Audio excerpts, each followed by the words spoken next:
E o texto que eu escolhi para que nós venhamos a meditar sobre esse tema, família, é um salmo, Salmo 127. Alexandre, um pouquinho de água, por favor.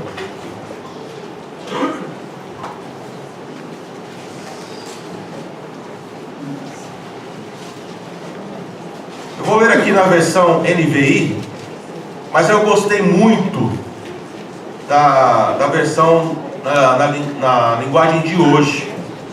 Mas nós vamos editar aqui na versão NVI, e nós temos a Almeida atualizada aqui no nosso Data Show. Se o Senhor não for o construtor da casa, será inútil trabalhar na construção.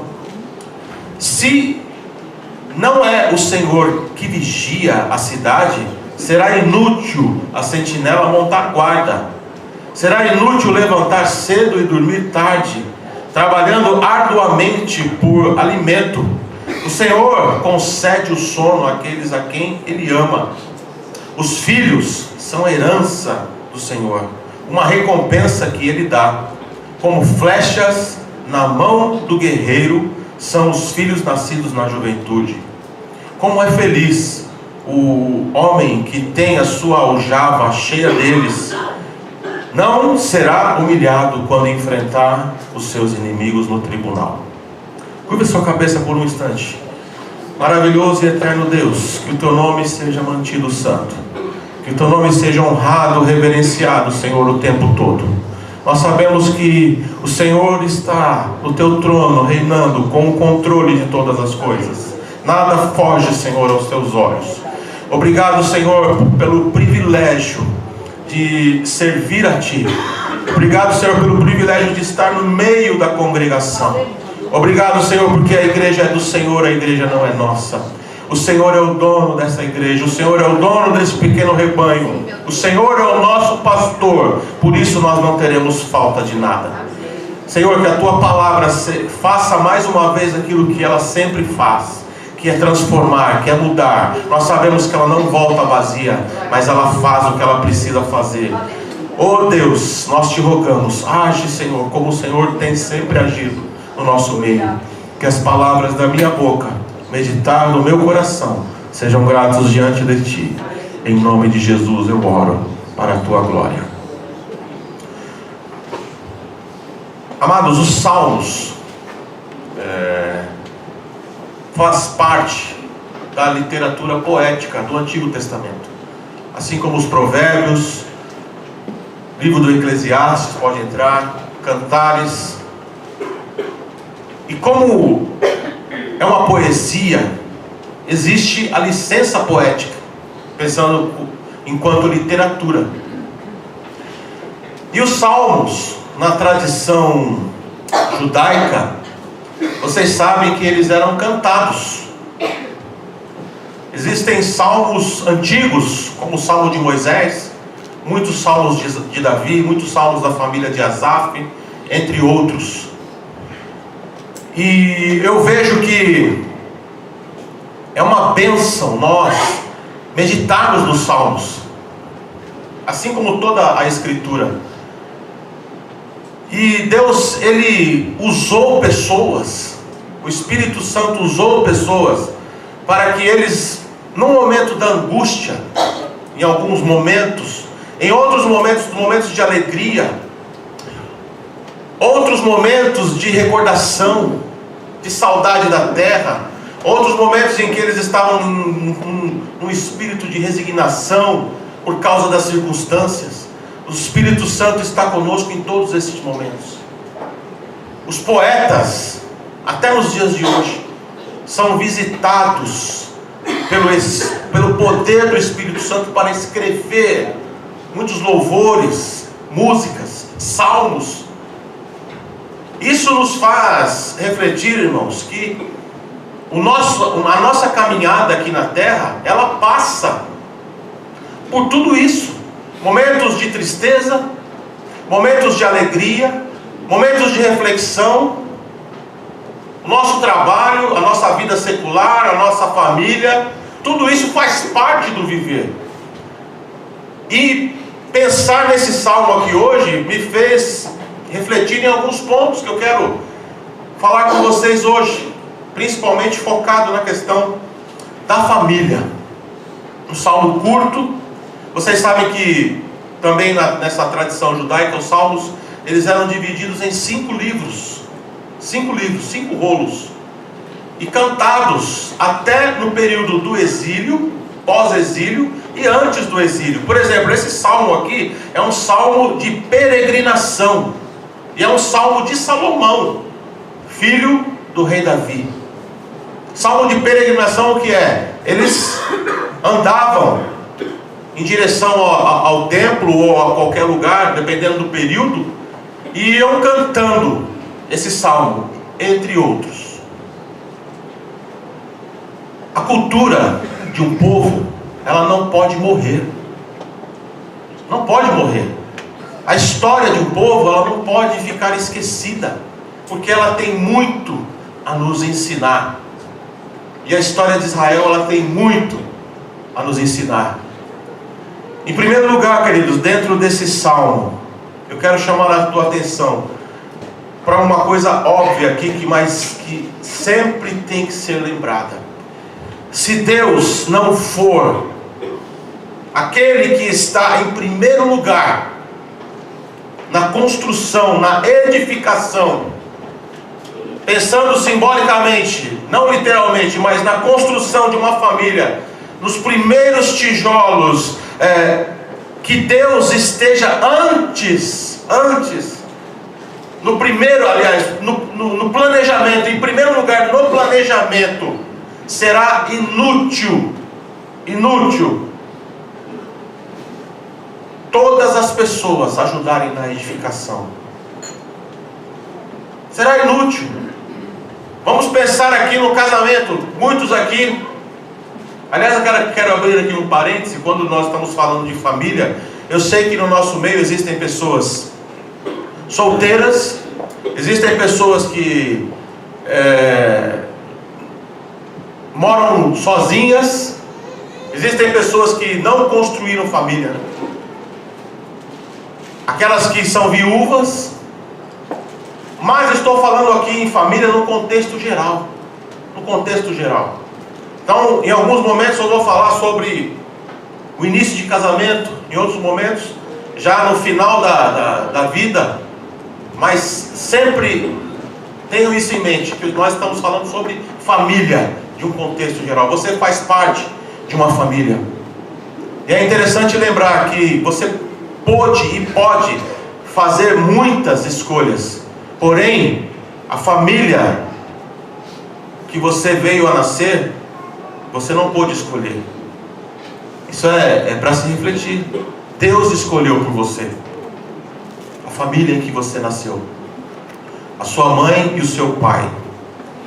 Então, se Deus não for aquele que está em primeiro lugar na construção, na edificação, no pensamento, no planejamento de colocar ali os primeiros tijolos, como eu disse agora, espiritualmente falando, não adianta. Se Deus não estiver no início, o final vai ser ruim. Se nós não colocarmos o Senhor em todas as coisas, principalmente no início de um lar, na construção de um lar, o final vai ser triste, irmãos. Verso 1, o Senhor coloca aqui, Salomão colocou aqui: se não for o Senhor o construtor da casa. Quando ele está falando casa aqui, não está falando de uma edificação, não está falando de um prédio, de um palácio, não, está falando da família. É o Senhor que edifica, Ele que é o construtor da família. Será inútil trabalhar nessa construção. Será inútil nós trabalharmos na construção da família, se você não colocar no Senhor tudo aquilo que você vê acontecer e o que está acontecendo na nossa sociedade. As nossas crianças sendo influenciadas, os nossos jovens sendo influenciados, tanto vou colocar aqui no mundo gospel, quanto no mundo secular, Porque nesse mundo gospel, queridos, tem muita coisa errada, tem muita ideologia atrapalhada, tem muito pensamento teológico que não vem das escrituras, vem da cabeça dos homens. São interpretações, isso é um perigo. Estou falando agora para a igreja, você que faz parte dessa igreja, preste muito atenção nas mensagens que você ouve, preste muito atenção, vá até a Bíblia, faça como os bereanos, preste muita atenção nos louvores que você ouve. Se esses louvores não edificam as pessoas, os homens, porque o louvor é para edificar a Deus, não é para edificar os homens. O culto, ele tem que ser cristocêntrico, teocêntrico, ele não tem que ser antropocêntrico. O culto é para o Senhor. O pastor uma vez falou assim, que um irmão chegou para ele e falou assim: ô pastor, hoje o culto, nossa, não senti nada. Nada, não falou comigo. Nada falou comigo. Então, irmão, mas o culto é para o Senhor. É o Senhor que tem que receber. Nós estamos aqui para adorar. Nós estamos aqui para ouvir a palavra. Nós estamos aqui para cantar louvores ao Senhor. Por isso que nós temos que prestar atenção nas letras que nós cantamos, nas letras dos louvores. Prestar atenção na interpretação, na hermenêutica da palavra. Porque quantas coisas estão erradas. Eu ouço palavras por aí, no YouTube e em outras plataformas. Poucas são cristocêntricas, poucas. E o Senhor tem que estar na construção, na edificação do nosso lar. Por que eu estou dizendo isso? Porque é na nossa casa que começa o nosso culto.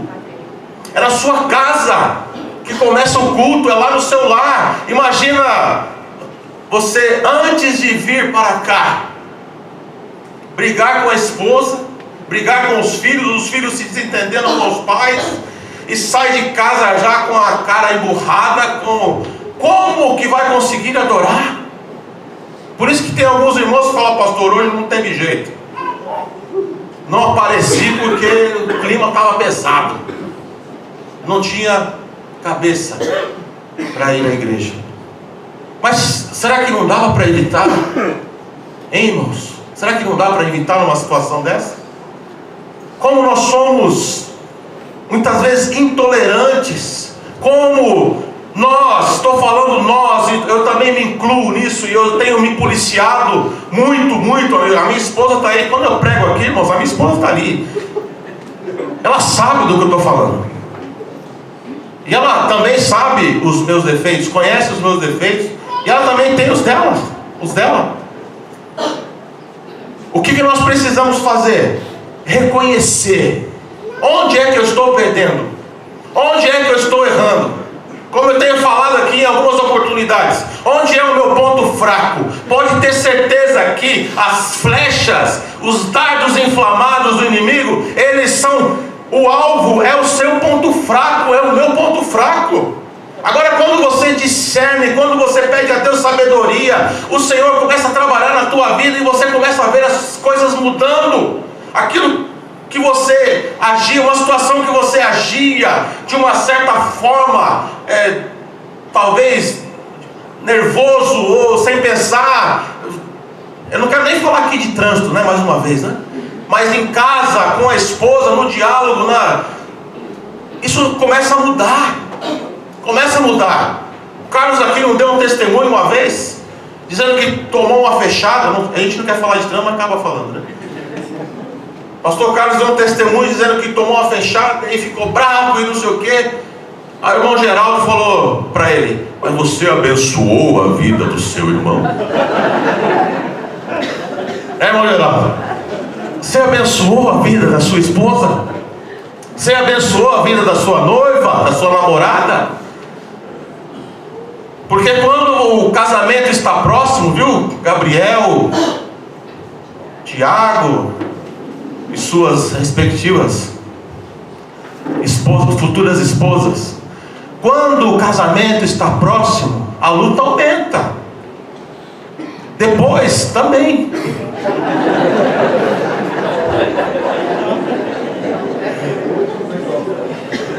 O Luiz falou assim para Letícia e para Lê, né?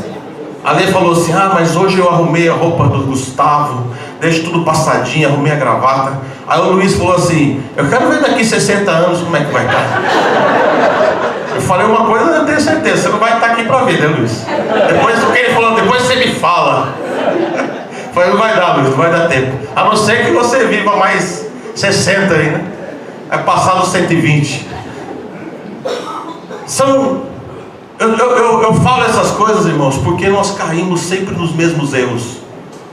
Não é verdade? O desânimo vem, nós não conseguimos administrar esses problemas, nós não conseguimos entender, e nós caímos sempre nas mesmas ciladas.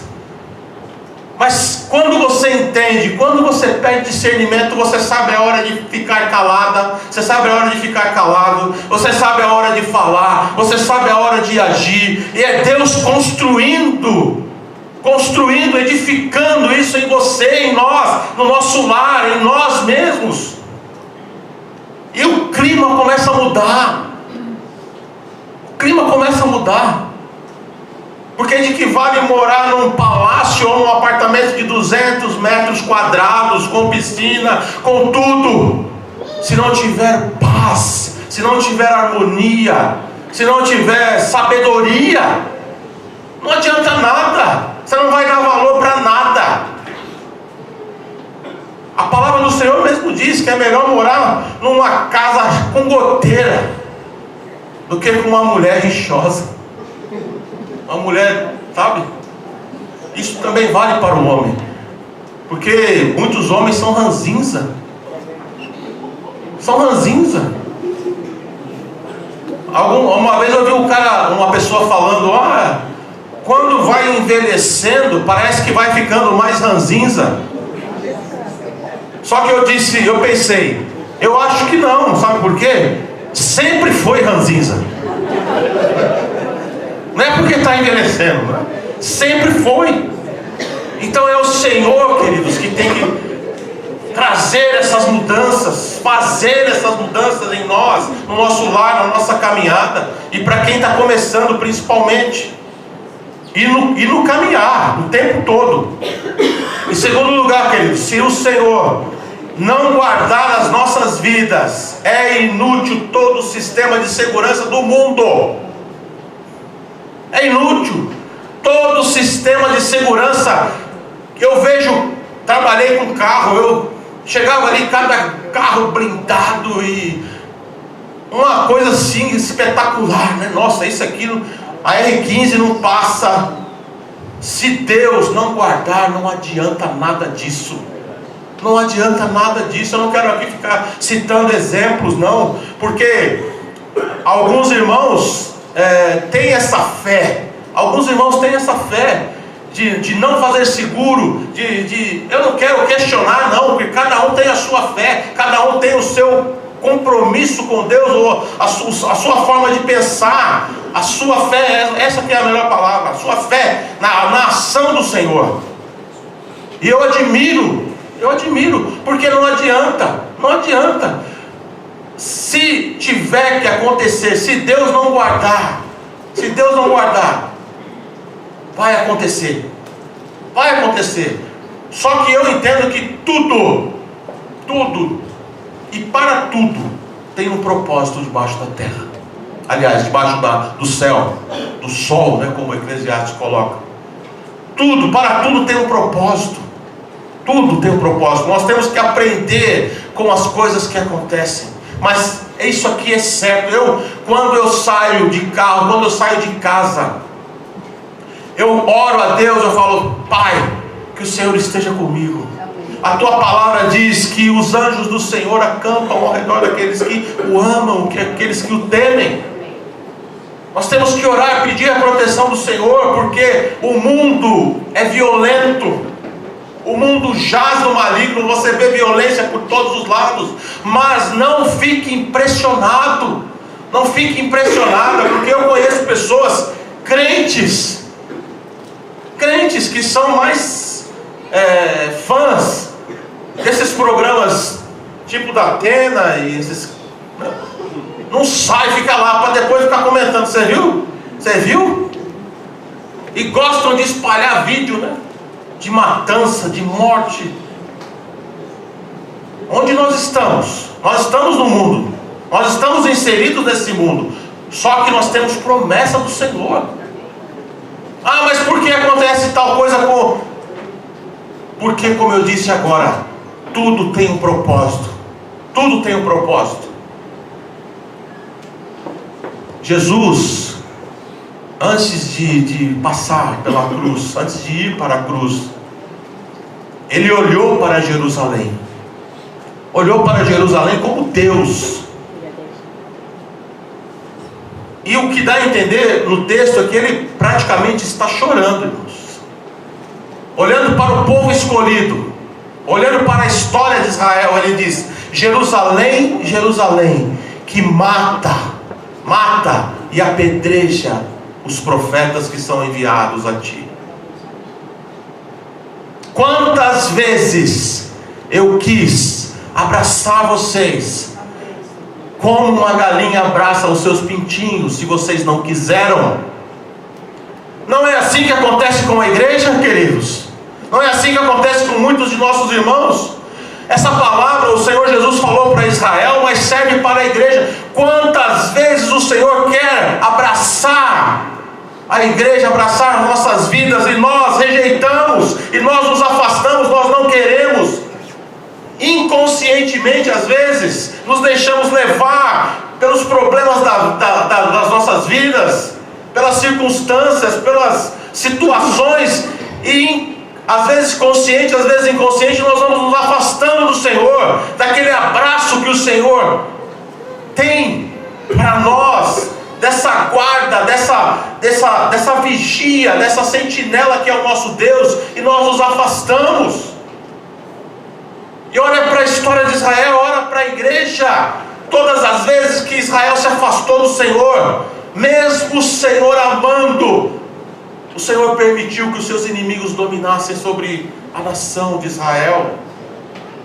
Todas as vezes que a igreja se afasta, as coisas acontecem, mas é para o nosso bem, porque a palavra do Senhor diz na carta a Laodiceia, Jesus falando com a igreja de Laodiceia: eu repreendo e disciplino a quem amo. É inútil, irmãos, toda a segurança do mundo se o Senhor não nos guardar. Em terceiro lugar, se o Senhor não abençoar o teu local de trabalho e tudo que envolve esse sistema, pensando nos dias de hoje, aplicando nos nossos dias. Cada pessoa aqui trabalha em um local diferente, uma linha diferente aí no mundo corporativo, mas pode confiar que o Senhor está com seus olhos lá também. Você que trabalha por conta, você que tem uma empresa, você que é aposentada, pode ter certeza que o Senhor pode te dar dons, o dom de administrar, sabedoria para que você possa conviver, viver com aquilo que você ganha.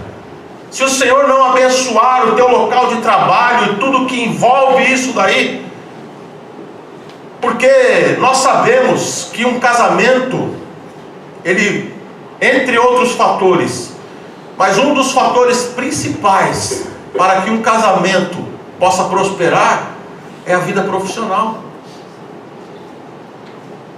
do marido, da esposa, mas principalmente do marido.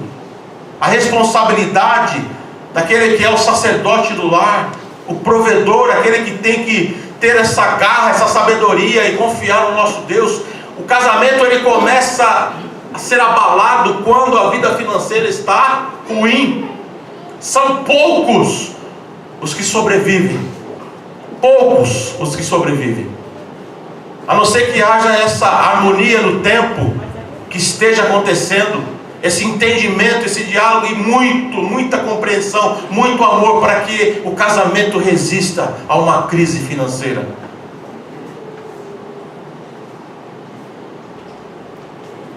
No verso 2, ainda no verso 2, na parte A: será inútil levantar cedo e dormir tarde, trabalhando arduamente por alimento. O que o salmista está querendo dizer aqui? Se o Senhor não estiver contigo, se o Senhor não estiver abençoando o local onde você trabalha, não adianta ficar em reuniões nos finais de semana, não adianta trabalhar até mais tarde, não adianta ficar arrumando. Eu quero falar uma coisa aqui, irmãos, do fundo do meu coração: não adianta você ficar fazendo bico, não adianta você pegar isso, pegar aquilo, se a tua vida não estiver, se o Senhor não estiver em primeiro lugar. Não adianta, porque como o Senhor falou para o povo de Israel pós-exílio: vocês abandonaram a minha casa, e aquele que recebe o salário, recebe-o para colocar num saco furado. Em outras palavras, não adianta ficar fazendo: vou aumentar minha renda, vou fazer aquilo. E a casa do Senhor? E o compromisso? Pastor, o senhor não está... Tudo bem, você quer trabalhar? Você quer fazer o bico? Pode fazer. Mas e o compromisso com a casa do Senhor? Não estou falando somente nessa igreja, não, irmãos. Estou falando para aqueles que pertencem a outros lugares, a outras comunidades. Abandonar: mas eu sou só um membro de banco. Muito importante para a igreja. Se vocês não estivessem aqui hoje, eu estaria pregando para quem? Para os anjos. Os anjos já conhecem o Evangelho, já entendem, já fazem a vontade de Deus. Queridos, vocês estão pensando e analisando: mas eu tenho que fazer bico para complementar o meu salário. Eu sei, mas isso está afetando a sua comunhão com Deus? Isso está afetando a sua, como eu disse agora, a sua presença na congregação e o compromisso que nós temos aqui? Eu sei que tem momentos que é difícil, não tem como, mas preste atenção, ora ao Senhor, pede graça, pede sabedoria, o Senhor vai preparar. Pode prestar atenção nisso, depois vocês me falam. O que Jesus disse? Buscai em primeiro lugar o reino de Deus. E como você pode buscar o reino de Deus hoje? Como? Algumas pessoas desprezam o congregar, não é verdade que eu estou dizendo? Desprezam: mas não precisa. Aí eu digo uma coisa para a igreja: vamos pensar lá em Atos capítulo 1 e no final dos evangelhos. Quais foram as ordens de Jesus? Primeiro, ficar em Jerusalém. Jesus estava falando para quem? Para a igreja, não estava falando para uma pessoa, não falou só para Pedro. Não. Ficai em Jerusalém até que vocês sejam revestidos do alto. E quando o Espírito Santo de Deus desceu, em Atos capítulo 2, como é que eles estavam? Congregados. Eles estavam preocupados com a sua roça, ou em vender mais bois, ou em vender, não. Eles estavam preocupados com o reino. Quando nós buscamos o reino de Deus em primeiro lugar, todas as coisas que nós precisamos para viver, as contas que devem ser pagas, o alimento que tem que estar no seu armário, o aluguel, a prestação da sua casa, pode ter certeza que o Senhor vai preparar. Eu estou falando de todo o meu coração. Pode ter certeza. Aqui está dizendo o Salmo, queridos: olha, é inútil levantar cedo e dormir tarde, trabalhando arduamente por alimento. Sabe por quê?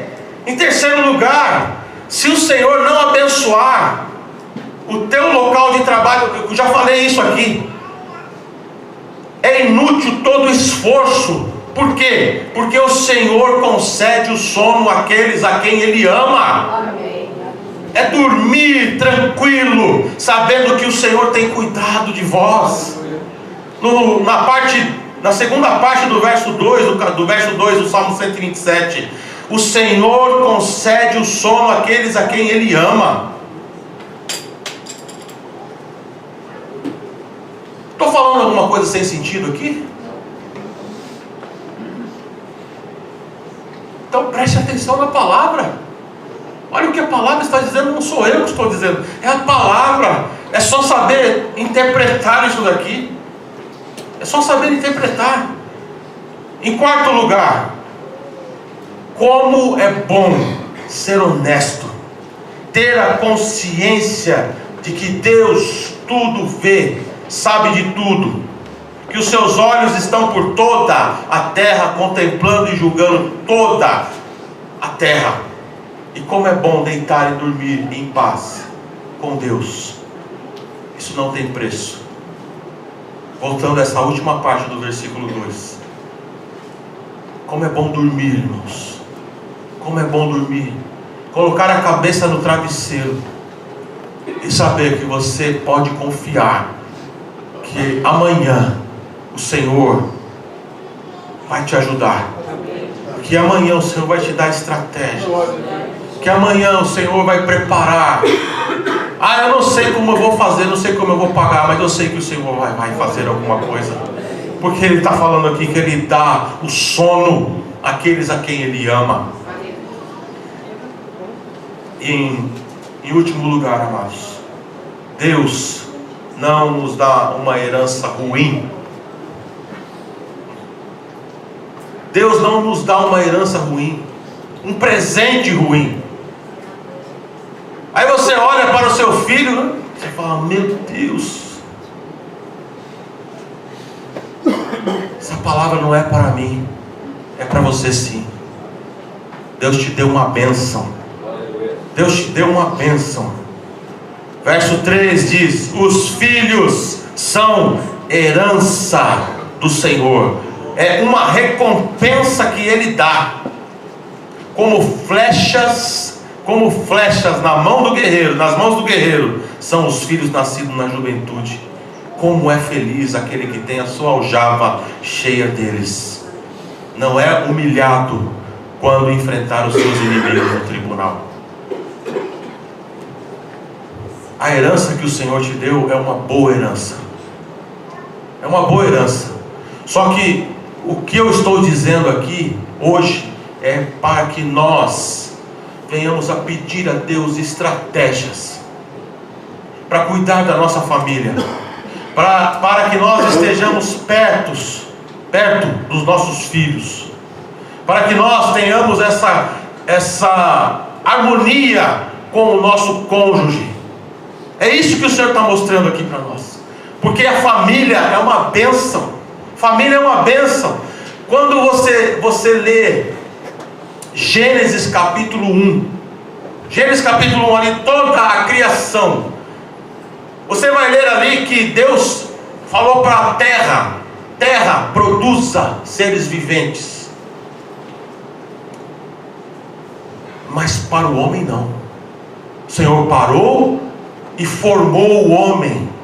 Deus formou o homem, ainda que seja do pó da terra, mas Ele parou e formou e soprou em suas narinas o fôlego de vida. A alma que estava em Deus e passou para o homem. Esse sopro divino, nós temos esse sopro divino, irmãos. E o capítulo 1, diferentemente do capítulo 2, que dá ali detalhes da criação, não. Deus formou o homem e a mulher. Sejam fecundos, multipliquem-se. Essa foi a ordem. Não tem ali como Deus fez, não. Deus formou. Capítulo 1 é maravilhoso. Formou homem e mulher. Assim como depois Paulo entendeu que em Cristo não tem judeu, não tem gentil, não tem escravo, não tem patrão, não tem homem nem mulher. Nós fazemos parte do mesmo corpo. Assim o autor do capítulo 1 de Gênesis colocou. Formou homem e mulher, um ser. Eu quero concluir a palavra de hoje lembrando de Davi e Salomão. Quando Quando Davi foi passar o trono, a coroa, para Salomão, a primeira coisa que ele falou para Salomão foi: seja homem. Seja homem. Eu quero chamar a tua atenção mais uma vez, para que as minhas palavras, as nossas palavras, que elas não fiquem só na teoria. Porque eu quero citar aqui Davi, terminando essa palavra para chamar a atenção. Davi foi um homem abençoado, um guerreiro, até hoje lembrado. Os judeus do período de Jesus tinham a expectativa de que o Messias seria uma espécie de Davi, mas em uma coisa ele errou: ele não cuidou da sua família. Não cuidou da sua família. No final da sua vida, ele sofreu por causa disso. Apesar do seu erro, que todos nós conhecemos, mas essa ausência, vamos colocar na linguagem de hoje, o trabalho, o excesso de trabalho, e às vezes não, mas tudo isso acabou atrapalhando a família de Davi. E outros fatores que não vou entrar aqui hoje nessa questão. Mas Absalão, um dos seus filhos queridos, se levantou contra o próprio pai. Problema de incesto na família, irmão abusando da irmã, na família de Davi. Ódio entre irmãos. Por quê? Muito provavelmente Davi nunca se assentou à mesa com seus filhos, nunca chegou depois de um dia de guerra e chamou-os e abraçou-os e vamos conversar, o que aconteceu. Muito provavelmente isso nunca aconteceu. E depois com Salomão continuou a mesma coisa. Foi um homem que pediu sabedoria a Deus, foi próspero, ganhou muito dinheiro, colocando na linguagem de hoje. Foi um dos reis, foi talvez o rei mais próspero de Israel. Mas a sua família também foi perdida. O filho de Salomão que herdou o trono era um garoto mimado, mal educado, que não sabia nada de Deus, nada, e fez um péssimo reinado. A responsabilidade está sobre nós, irmãos, sobre a família, sobre como nós estamos lidando com a família. Será que nós estamos criando os nossos filhos da forma correta, de acordo com a lei do Senhor? Por isso que Deuteronômio é tão enfático, dizendo: fala da palavra para os seus filhos, incute essa palavra na cabeça dos seus filhos. Você tem conversado com seus filhos? Você tem orado com seus filhos? Você tem passeado com seus filhos? Como está a sua família? Porque é lá no teu lar que começa o culto. Amém? Que as palmas louvem ao nosso Deus.